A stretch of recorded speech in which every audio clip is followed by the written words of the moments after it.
यानी ये ईवीएम चोरी कर रहे हैं, यानी वोट की चोरी कर रहे हैं, या ना जनादेश की चोरी कर रहे हैं। और मुख्य चुनाव आयुक्त का कोई बयान नहीं इस पर है। अब मुझे तो लगता है कि उनको नैतिकता के आधार पर इस्तीफा दे देना चाहिए।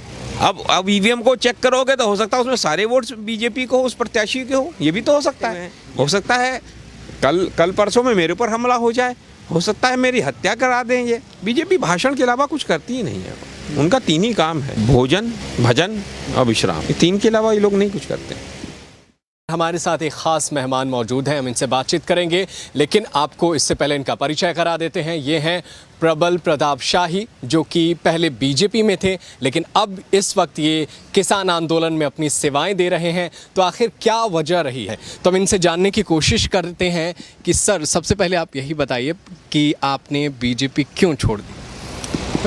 देखो नदीम भाई, बीजेपी छोड़ने का जहाँ तक सवाल है, जब ये कानून का विरोध शुरू हुआ, कृषि कानूनों का, तब से हमारे मन में तमाम सवाल उठ गए और हमने इसको लेकर गोरखपुर में 13 दिसंबर को हमने गोरखपुर में एक प्रेस कॉन्फ्रेंस की प्रेस क्लब में, और हमने एज अ बीजेपी के, मैं महानगर संयोजक था, तो हमारी बात पर विचार न करते हुए दबाव बनाया जा रहा था कि आप अपने स्टेटमेंट वापस ले लीजिए। तो हमने वापस लेने से इनकार कर दिया।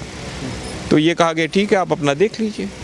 तो अंतोगत्ता नहीं समझ में आया, तो फिर हमने जो है 9 जनवरी को आकर यहाँ पर अपना इस्तीफ़ा किसानों को दे दिया, और तब से हम 9 जनवरी से ही हैं। अच्छा, जब आप सामंतवादी सोच की बात करते हैं तो यहाँ पर एक सवाल आता है कि ये लोग दूसरों पर आरोप लगाते हैं कि उनकी पार्टी में लोकतंत्र नहीं है, लेकिन क्या बीजेपी में भी ऐसा है कि इसमें भी 2-3 लोग फैसला करते हैं? एकदम सही कह रहे हो आप। ये पार्टी विद द डिफरेंस का नारा बोलते थे, और कहा जाता था कि पहले लोकतांत्रिक पार्टी थी, इसमें विचार होता था क्या, और राष्ट्रीय कार्यकारिणी होती थी, बहसें होती थी।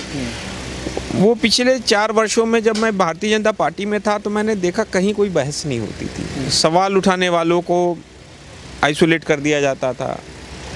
भारतीय जनता पार्टी का आम कार्यकर्ता भी वहाँ बड़ा परेशान है, बड़ा निराश है, लेकिन करे क्या, वो वहाँ से हट नहीं सकता।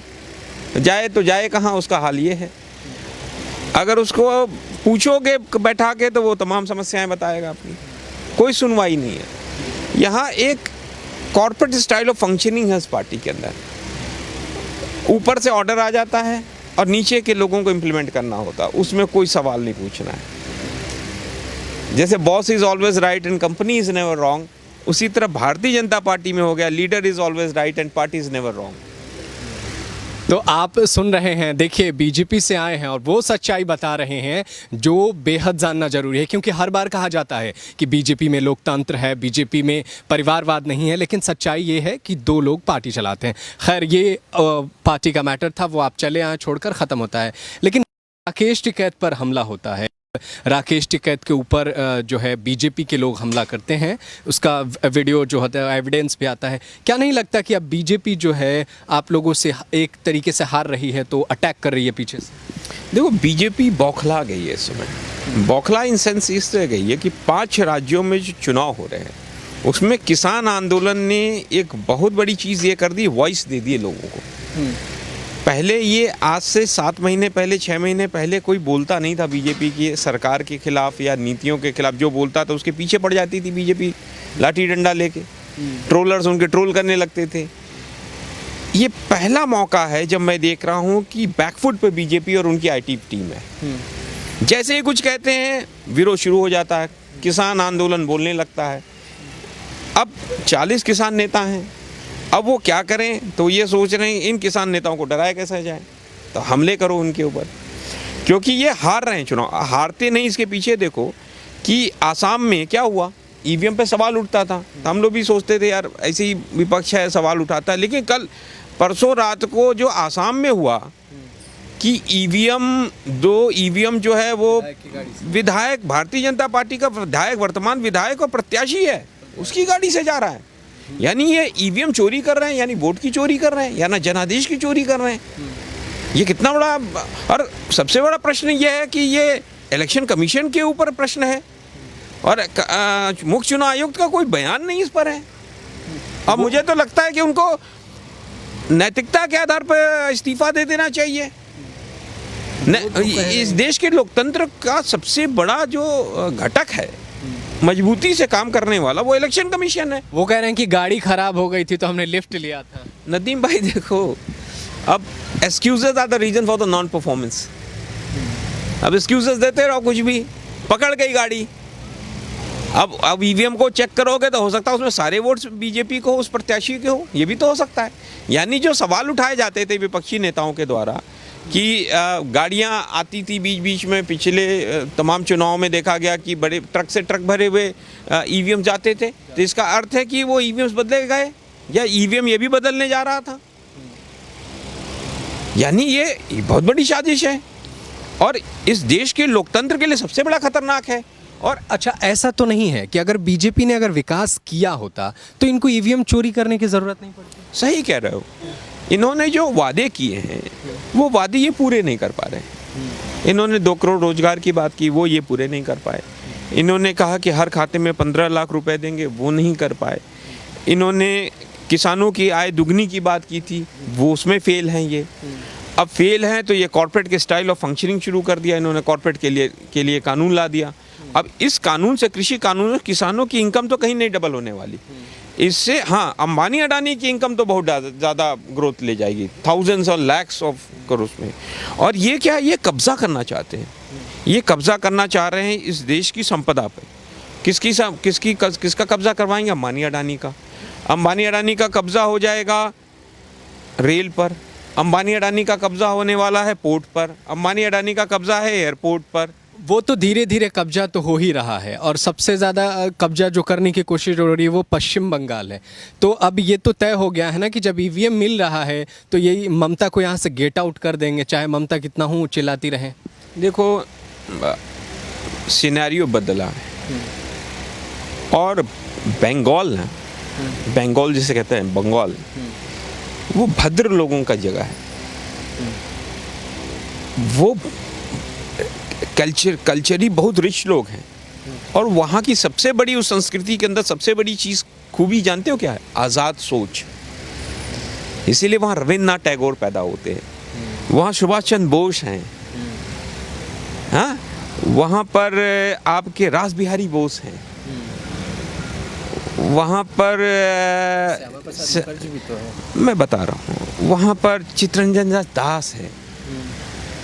ये लोग ऐसे लोग हैं कि जो स्वतंत्र सोच के लोग थे और इन्होंने स्वतंत्रता, इक्वालिटी की बात की है।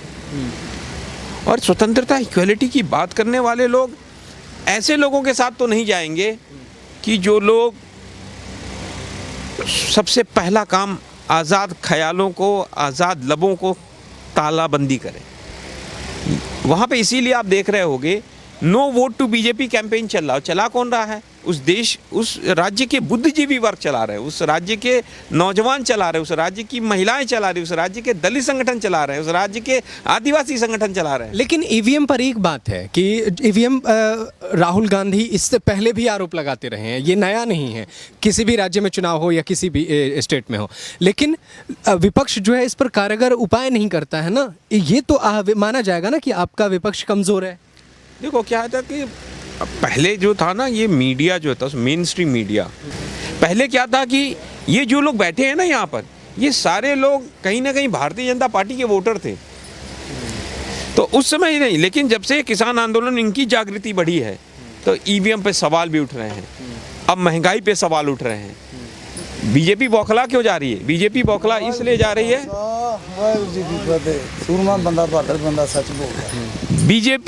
बीजेपी बौखला इसलिए रही है क्योंकि बीजेपी के सामने अब सवाल उठ रहे हैं महंगाई के, सवाल उठ रहे हैं बढ़ते हुए पेट्रोल और डीजल के दाम के, रसोई गैस के। सवाल तो उठ रहे हैं, लेकिन सवाल ये है ना कि जब राकेश टिकैत पे हमला होता है तो आप कहते हैं कि राकेश टिकैत पर बीजेपी के लोग हमला करते हैं। आप भी तो विधायक को जो है बीजेपी के विधायक पर हमला कर रहे हैं किसान। तो ये तो अब शांति का जो आंदोलन था, जो आंदोलन गांधी के रास्ते पर था, वो अब तो मारा मारी के ऊपर आ गया ना। नदीम भाई, किसान हमेशा शांति की बात करता है, वो बड़ा धैर्यवान होता है।